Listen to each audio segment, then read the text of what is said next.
assessor's photo and this, and I feel like there might have been some depth to those. I was just hopeful that there would be more photographs. We definitely, appreciate the search for photographs, if you want to share more with us.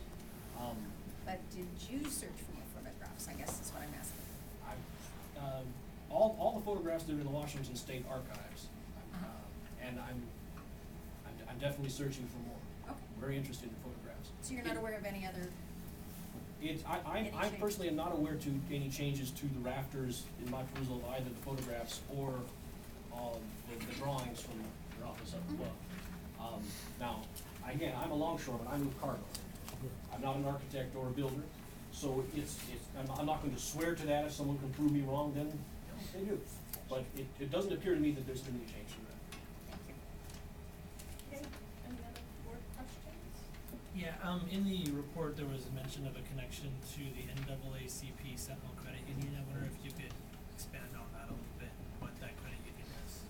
I could address that.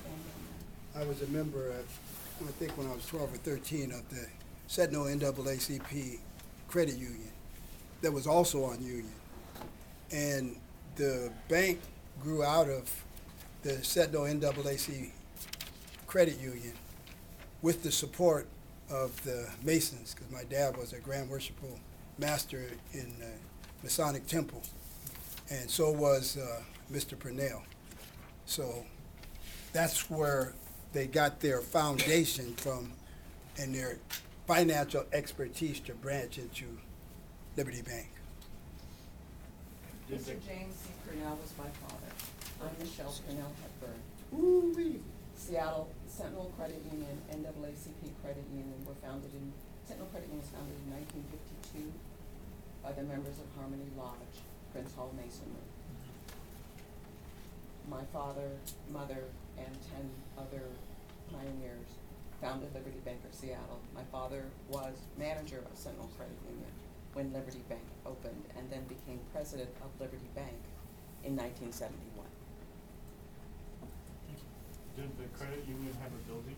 The credit union's building was on 20th and Union, just up the street, and that building still stands. Can I ask another question? Yeah, Ms. Purnell, is it? I'm Michelle Purnell Hepburn, yes ma'am. Thank you. There was a picture, I believe in your portfolio, that was an interior of, an interior shot with bank officers. Was Yes, that ma'am. inside the Liberty Bank? Yes ma'am, that was opening day. And so that showed the structural beams, that we're maybe talking about on the outside of the building? Yes ma'am. Trying to put pieces together, thank you. So, geez. It just seemed like there might have been more there, but I was just intrigued with that, so, just wanted to make sure it was the right And thing. you may pass this along. Thank you. Oh, any other board questions? Yeah, I got a few more through. So, you commented on the on the multiracial background of the bank and trying to emphasize on the black aspect, I guess. And what I'm curious about is whether there's any information about the customers, particularly commercial customers, but residential, whatever non-commercial is, regular people as well.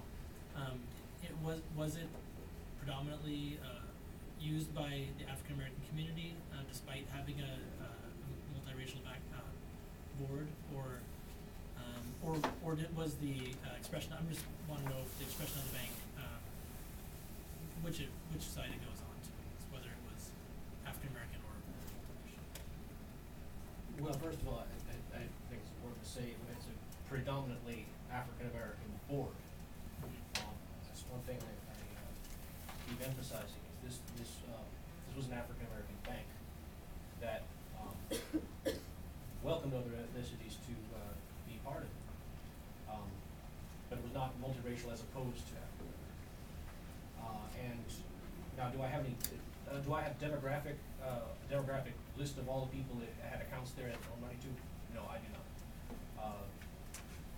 My response would be anecdotal to that in terms of the stories that I've heard, on the 10 years I've been here from, African-American friends and neighbors, to whom the bank was important. Railroad workers like Dixie and Lester Mitchell, folks like Omari's family, Michelle, Ladies and gentlemen of the board, I worked at Liberty Bank from 1971 until 1982. I left as assistant controller. The bank was a minority-owned bank. That is what it was touted to be, and that is what it was. The predominance of customers, both commercial and retail, were of all different ethnicities, but due to the location of the bank, yes, there was a predominant African-American clientele. thank you. So, do you have any other questions? My phone keeps unlocking, so I'm unlocking to read my questions. I have another one. Go for it. I guess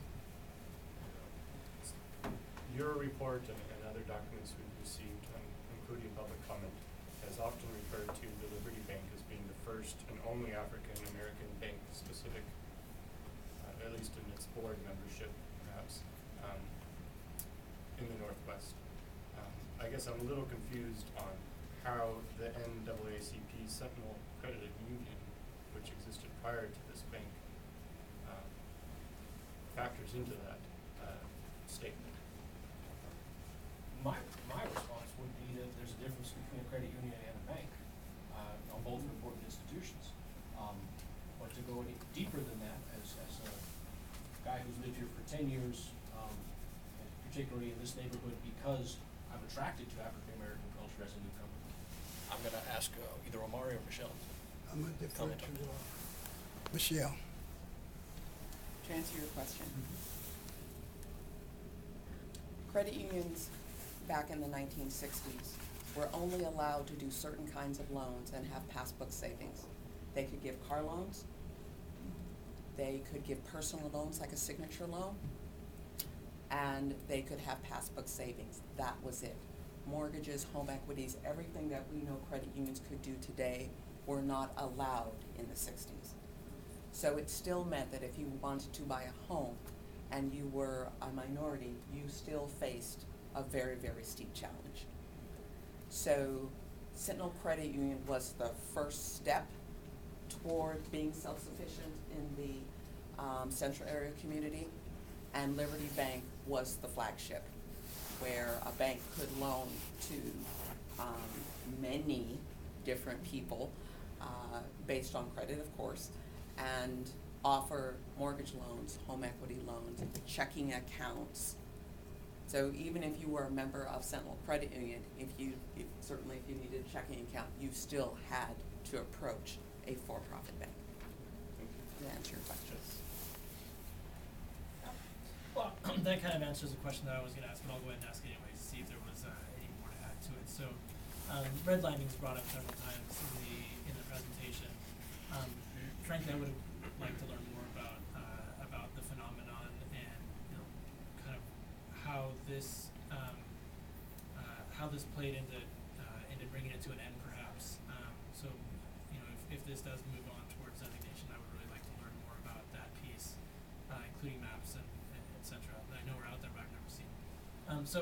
I guess the specific question I had was mortgages. Mortgages obviously are the big deal on redlining on one end, right? Like whether the seller will sell to you or not is one thing, but then whether someone will give you money. So I was going to ask whether the bank gives mortgages. Obviously, the answer is yes, and then furthermore, whether I guess one thing I'm kind of caught up in here is redlining was not limited to African Americans in Seattle, and anyone who is suffering from that kind of prejudice would be looking for an outlet to purchase a mortgage. So I'm just kind of a little bit confused about why Filipinos, Japanese, Chinese, why they're not part of the story of Liberty Bank's mortgage issuing, I guess.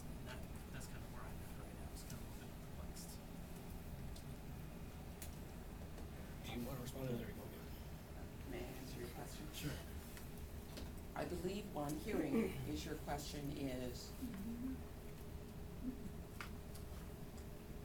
redlining affected many different cultures. However, being the central area, it affected central area residents more so than others. Also, at the time, the makeup of Seattle was nowhere near what it is today in terms of the demographics, the percentage of African Americans to to other cultures. It was a very, very different time. Please also understand that Liberty Bank Liberty Bank opened its doors May 31st, 1968. Just 6 days later, Bobby Kennedy was killed. So it was a very, very tumultuous time, and and Liberty Bank was an extreme source of pride for this community. Martin Luther King had been killed in April. Liberty Bank opened its doors May 31st. Mr. Kennedy was killed on June 6, 1968. In terms of, I want to say again, Liberty Bank was a minority-owned bank. There were the initial shareholders, large shareholders, were of all different nationalities, and that picture that may have been circulated, that is the first board of directors, including Mr. Dakuda, including Mr. Richland, including Larry Grewell. Not necessarily, maybe the board was predominantly African American, but the shareholders, and I want to, just as a aside, most of those stock certificates and what have you, the initial meetings of the Liberty Bank before that were in my basement. Thank you.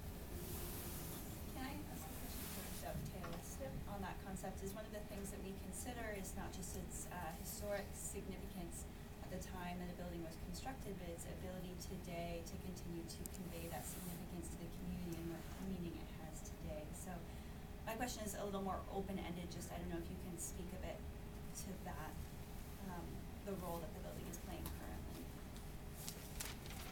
currently. The role that the building is playing currently is, for the last 3 years, I've been picking up the parking lot at the bank. Help Mr. Bangasser, and if you want a peaceful neighborhood, first thing you have to do is make it clean. Keep the grass cut, keep trash up, because trash on the street, you end up with trash in the mine. And what was your question? What's the significance today? And the Yeah, so significance, what role is it yeah, the playing significance today is just like the White House, or it's just like the Parthenon in France. It's something that people can historically point to and take pride in and strive to accomplish. Just like I said before, if you don't see a black banker, how are you going to want to be a black banker? And I was in the bank one day, in Mr. Purnell's office, when the grade school kids came through. And he got up and gave them a tour of the bank. And also, as far as the customer base, because I'm involved in politics, FDIC was on Mr. Woods about doing business with me. Because like I said, I bought my first piece of property when I was 19. But later on, I bought a duplex that I remodeled, and First Interstate wouldn't mortgage it when I finally got it completed. So I had to go to Liberty Bank, and I got a 15-year mortgage for 18% that I had to bring my personal house in as collateral, but the loan was for $70,000, and the duplex was worth $120,000. I had a appraisal from Bellevue and one from this side. So FDIC was on, that was part of Oldfield's challenge to Tom Woods, was he was actually trying to help the black contractors, black people in the community, especially black people that were mouthy, noisy, talking back, see first, don't want to deal with you, okay. Washington Mutual, don't want to deal with you. You could go to Liberty Bank. Why? That's what the bank was for. people that were advocating, trying to establish institutions in the community, like the African American Heritage Museum and Culture Center, where I got hit in the head, and blocking the police station on 23rd and Yesler, which really got me targeted. So the customer base was important, and the loans that they gave and who they gave the loans to was very important, to answer that question. Could I try to answer your question in a different way? Instead No. We cannot have It's members of the. questions of, Well, Yeah, this if is- you've got a this- satisfactory answer to your question, then I I don't need to think speak. that during the public comment period, there'll be an opportunity for people to tell you how they feel. Well, by about that time, it. you'll have forgotten the question. Well, if you sign up for public comment, you'll definitely have an opportunity. My brief response to that, just as someone who's moved enough to volunteer to contribute to this project, is that, while there probably aren't as many answers to that question as there are people who feel a strong connection to the bank, what there definitely is a need for a conversation, a need for a long, in-depth community conversation about this bank. There are people who, take the bus from Renton to Tukwila, people who have been pushed out by gentrification, the de facto state of things, take the bus miles and miles to just spend time around these few corners, because it's important to them. Some people describe them as hooligans. I see them more as pilgrims myself. But this is worth taking the time to do right. This is worth having a long conversation about, to decide what is the future use of this building going to be.